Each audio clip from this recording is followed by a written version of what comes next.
So I wanted to talk today about grief when it comes to getting over a narcissistic or toxic or abusive relationship, whatever label we want to put on it.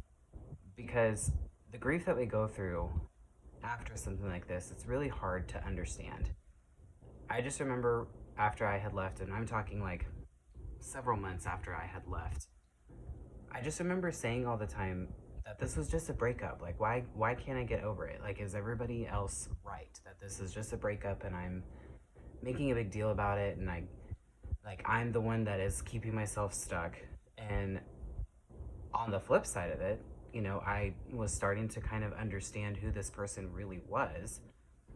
And I'm like, why do I miss someone like this? Like, why do I miss somebody that constantly like put me down in their own way, that constantly was lying to me, like literally from the get-go, from someone that disrespected the relationship that I had with my kid's mom to someone that made it very clear that everything that I did wasn't quite good enough, or that every argument that we had was always my fault. Like, there was no emotional support. Why do I miss someone like this? Like, I know that I deserve more than what this person is capable of giving me, but yet I'm still here thinking about it all the time. They were the first person I thought of when I woke up, and the last person that I thought of when I went to bed. And what I realized was that it wasn't so much that I was missing him. I was truly, truly grieving. And the grief that we have, it's hard to conceptualize because the grief is actually very much about things that are intangible. It's like things that aren't real, because the reality is we are grieving the loss of an individual, in the sense of, this person is not the person that I thought that they were.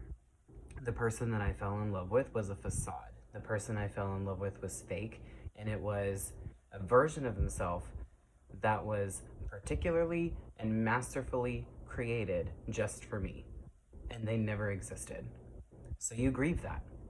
You're also grieving all these future plans and every direction that you thought that your life was going with this individual, and all of those plans were also fake.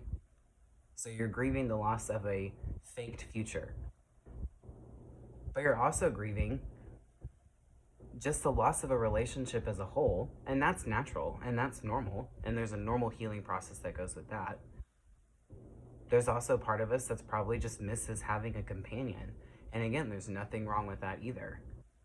We're also grieving parts of ourselves, and this is another intangible thing, where we're grieving parts of ourselves that we had to sacrifice or that we had to give up just to try to make this relationship work, just to try to appease them, just to try to keep them at bay, or avoid the next rage episode, or being allowed to enjoy the things that we used to enjoy. Like, I hear all the time when I'm working with clients about how much they used to love cooking, and that cooking is now something that they can't even bring themselves to do, because every time they did it, they were either criticized about it, or it turned into some kind of fight, or it was never good enough, and now they can't even do it for themselves. So we grieve parts of ourselves too that were lost just to be with this person. And that's why I think it's so important that we're very, very patient with ourselves when it comes to the healing process in this, and why there's not a specific timeline when it comes to healing. Because a lot of the things that we are having to do is we are having to bring ourselves back to reality and understanding what we actually went through, and understanding who this person really actually was, breaking that pattern of dissociation, breaking that cognitive dissonance, and really seeing it for seeing the relationship for what it really was, and seeing the person for who they really were too. And there's a lot to unpack with all of that. And then on top of that, you're dealing with the grief that we just talked about. So when it comes to the grieving specifically, what helped with me is I would just write things. I did a lot of journaling, and what I did was I wrote things down that were very specific towards who this person really was. And I allowed myself, when I broke that cognitive dissonance and I wrote down, this is who they were versus this is who I thought that they were, I I allowed myself to grieve that individual fact of who I thought that they were. Because the thing about grief also is that we cannot ignore it. There are stages to it. You're going to get mad about it. You're going to be sad about it. And then you're going to come to this point where you just accept that it is what it is. And the way that I did that was this list where I just literally listed out things that I thought was true about them. And then right next to it wrote what was actually true about them. So that way I can grieve this part and accept the truth. And it was a process, and it's not something that just like happened overnight. I was constantly having to work on this. But the reason why I really hope that you give yourself grace when it comes to this is because this is not normal grief. It's not like we lost a loved one and we have this time where we're able to like say our goodbyes and relive the good memories and like all of this and find comfort in other people. Sometimes you're grieving on your own with this because there's people that they're trying to be there for you, but because they've never been through this, they don't understand. And so they don't know how to help you. And I think that's why continuing to be involved in communities like YouTube and TikTok and Instagram, where you're following creators that have gone through this, sometimes that may be the best support that you have, is just listening to other people's stories. Because otherwise, we are grieving alone. And we already feel isolated as it is, because we have this thought process of like, nobody's going to understand us, and we were made to feel isolated in the relationship too.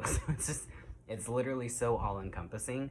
And that's why just be very patient with yourself and be very patient with the healing process. I journaled out, like I mentioned, I journaled out a lot, just to kind of help bring some acceptance to things. And I allowed myself to grieve it while I was journaling. And then if it came up again, there's a balance to where it's not dwelling on it. So if it would come up again, I would just simply like, if I wasn't able to write it down, I would do that same mental process. This is what I thought that they were. This is who I thought that they were. This is what I thought we were doing together. But this is the reality. And I'm not going to be held down by this facade anymore. And I just need to accept that this wasn't real. So I can't control the fact that this wasn't real, but what I can control is I can control what I do for the rest of my day. I can control how I take care of myself. I can control the fact that I'm not going to let this happen to myself again. And you can start reclaiming these things for yourself, and sometimes by yourself, and take back control of your own life. But it really does start with allowing yourself to accept the fact that you are in stages of grief. And you have to work through that grief, because if we continue to ignore the grief and push it off, or not get to the point where we realize, oh, I'm actually grieving, I don't miss him, I'm grieving, that also prevents us from making a mistake, like going back or convincing ourselves that we were the problem. So I just encourage you that if you are struggling with this, really sit down and try to find out, what exactly am I feeling right now? Do I miss them? The reality is you probably don't actually miss them. You might actually just be grieving. I hope that this was helpful for y'all in some way. Please comment down if you have any questions, or if you felt like you've come to the same realization, or you have any thoughts when it comes to grief after this as well. And make sure that you subscribe to my channel and share with anybody that you feel like could use this information as well. I'm very honored to be part of your healing journey. It truly is a pleasure of mine, and I love getting y'all's feedback, and I love hearing the things that you guys have been saying on my videos and the support that you've given me so far. And I just hope that I can continue to make a difference, and I can continue to help in any way, form, or fashion.